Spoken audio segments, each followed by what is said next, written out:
Kita berada di pejabat jawatan kuasa tender berhadapan dengan Encik Razif, pegawai teknikal yang berintegriti tinggi. Namun, di sebalik integriti, beliau dihimpit tekanan kewangan peribadi, gaji yang kecil berbanding hutang yang besar. Inilah pintu masuk godaan syaitan.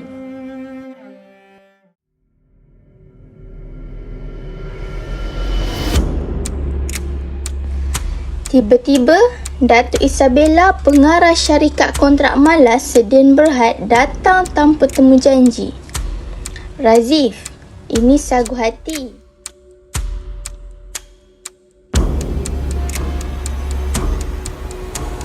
Luluskan saja tender kami, ada 20,000 di dalamnya. Maaf Datuk, tender syarikat anda tidak menepati spesifikasi. Projek ini membahayakan rakyat. Lihatlah impak rasuah terhadap rakyat. Kontrak yang kotor merampas hak rakyat untuk keselamatan, keadilan sosial dan hak rakyat.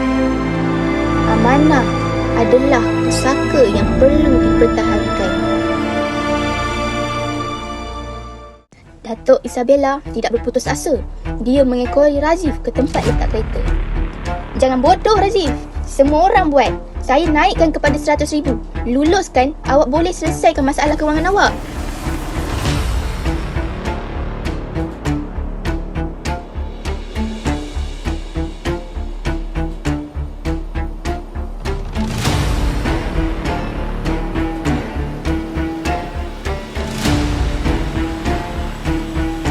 Pada masa yang sama, Razif menerima surat tekanan dari pegawai bank.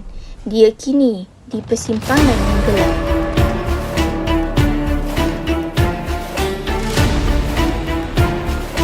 Razif tahu ada jalan yang lebih baik.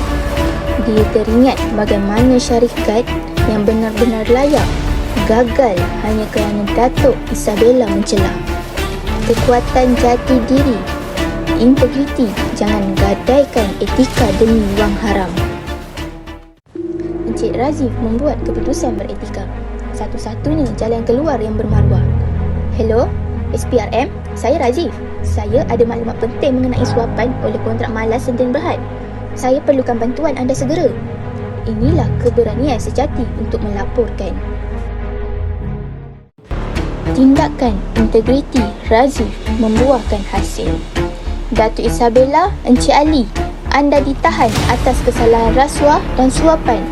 Anda mempunyai hak untuk berdiam diri. Undang-undang dan akuntabiliti.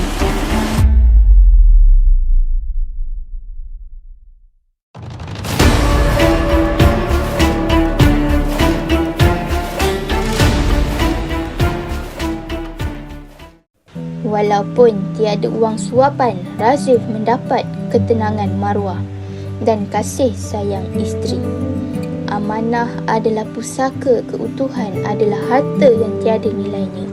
Rasuah memusnahkan negara, integriti membina peradaban. Pilihlah etika, selamatkan peradaban.